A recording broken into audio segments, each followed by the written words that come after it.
दोस्तों आपको पता है, अगर आप सिर्फ 5,000 रुपए भी एसआईपी में डालते हो ना, तो 20 साल के बाद आप तकरीबन 50 लाख रुपए या फिर उससे ज्यादा के भी ओनर बन सकते हो। और ये कोई शॉर्टकट नहीं है, ये एक सिंपल, कंसिस्टेंट और स्मार्ट स्ट्रेटेजी। पर सिर्फ एसआईपी शुरू करना काफी नहीं होता, सही स्ट्रेटेजी लगानी पड़ती है। तो आज मैं आपको 5 ऐसे पावरफुल एसआईपी स्ट्रेटेजीज के बारे में बताऊंगा जो आपको लॉन्ग टर्म वेल्थ बिल्ड करने में मदद करेंगे, बिना टेंशन के, स्टेप बाय स्टेप। अगर आप बिगनर हो या इंटरमीडिएट इन्वेस्टर हो तो ये वीडियो आपकी एसआईपी जर्नी का गेम चेंजर बन सकती है। देखो, एसआईपी का मतलब होता है सिस्टमेटिक इन्वेस्टमेंट प्लान, पर इसका असली मैजिक तब स्टार्ट होता है जब आप उसमें स्मार्ट प्लानिंग जोड़ते हो। एसआईपी स्ट्रेटेजी एक रोड मैप होती है जो ये डिसाइड करती है कि आपका पैसा कहाँ जा रहा है, कितना जा रहा है और किस तरीके से ग्रो करेगा। बिना स्ट्रेटेजी के एसआईपी बिल्कुल वैसे ही है जैसे बिना जीपीएस के चलना। पहुंच तो जाओगे, पर कब, कैसे और कितने फ्यूल के साथ, कोई गारंटी नहीं। अब पहली स्ट्रेटेजी है गोल बेस्ड प्लानिंग। आपको एक कहानी सुनाता हूँ। राहुल ने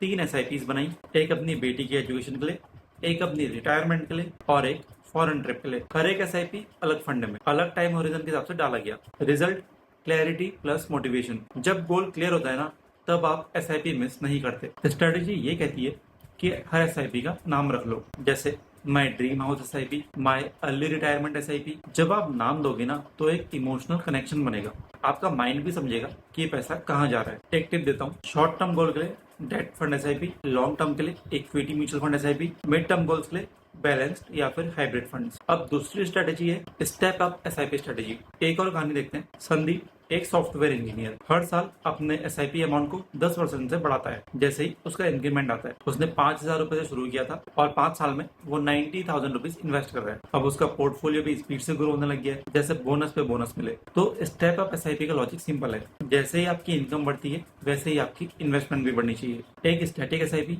कभी भी इन्फ्लेशन या फिर गोल्स का अगेंस्ट स्लो पड़ सकती है, लेकिन स्टेप अप एसआईपी से आप ग्रोथ को क्रैच कर सकते हो। टिप देता हूँ, कुछ एप्स है जिसमें ना स्टेप अप एसआईपी ऑप्शन होता है, तो उसको आप ऑटोमेट कर लो। तीसरी स्ट्रेटेजी है मार्केट अवेयर एसआईपी। एक बार मार्केट क्रैश हुआ और लोग पैनिक में आके अपनी एसआईपी बंद करने लग गए, लेकिन प्रतीक एक स्मार्ट इन्वेस्टर, उसने उसी टाइम अपनी एसआईपी डबल कर ली। क्यों? क्योंकि उसने पहले से ही डिसाइड कर रखा था जब मार्केट 10% नीचे आएगा तब वो अपनी एसआईपी अमाउंट को बढ़ाएगा, और उसका रिटर्न 18% CAGR था। तो मार्केट अवेयर एसआईपी का मतलब है मार्केट के डिप्स को एक मौका समझना। एसआईपी को बंद मत करो, बल्कि ज्यादा इन्वेस्ट करो जब मार्केट डाउन हो। कुछ लोग इसे वैल्यू एवरेजिंग स्ट्रेटेजी भी बोलते हैं।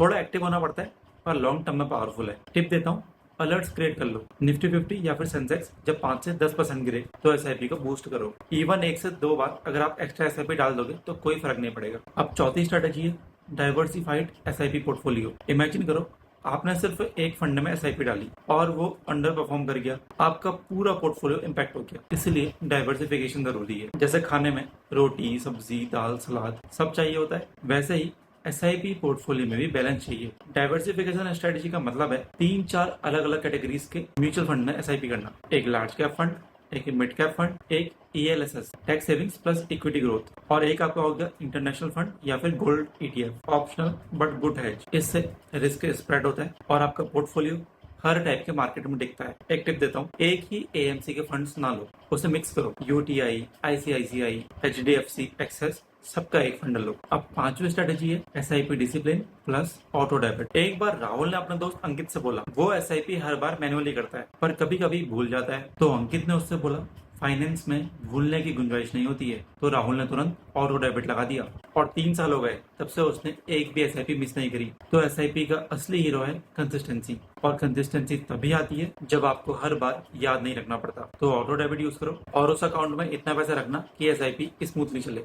Treat your SIP like a monthly bill. जैसे आप लाइट का बिल मिस नहीं करते, वैसे एसआईपी का भी नहीं। बोनस टिप देता हूँ, एक डमी सेविंग अकाउंट बना लो, हर महीने उसमें पैसा डालो और एसआईपी को वहीं से चालू करो, बाकी खर्च उससे अलग रखो। तो दोस्तों फाइनली रैप अप करते हैं। तो दोस्तों अब आपके पास 5 पावरफुल एसआईपी स्ट्रेटेजीज हैं जो आपको लॉन्ग टर्म में करोड़पति बनाने में काम कर सकती है। पहला है गोल based SIP, clear road map. दूसरा है स्टेप अप एसआईपीज, इनकम के साथ ग्रोथ। तीसरा है market aware SIPs, crash equal to opportunity. चौथा है डाइवर्सिफाइड पोर्टफोलियो, रिस्क मैनेजमेंट। पांचवा है discipline with auto debit, zero excuses. अब आपको इनमें से कौन सी स्ट्रेटेजी सबसे ज्यादा यूजफुल लगी, कमेंट में लिख के जरूर बताना। और अगर आप अपनी एसआईपी जर्नी शुरू करना चाहते हो तो इस वीडियो को लाइक करो और अपने दोस्तों के साथ शेयर करो और चैनल को सब्सक्राइब करो, क्योंकि मैं आपके लिए ऐसे ही सिंपल और पावरफुल फाइनेंस वीडियोस लाता रहता हूँ। मिलते हैं नेक्स्ट वीडियो में, तब तक SIP चालू रखो और वेल्थ बनाते रहो।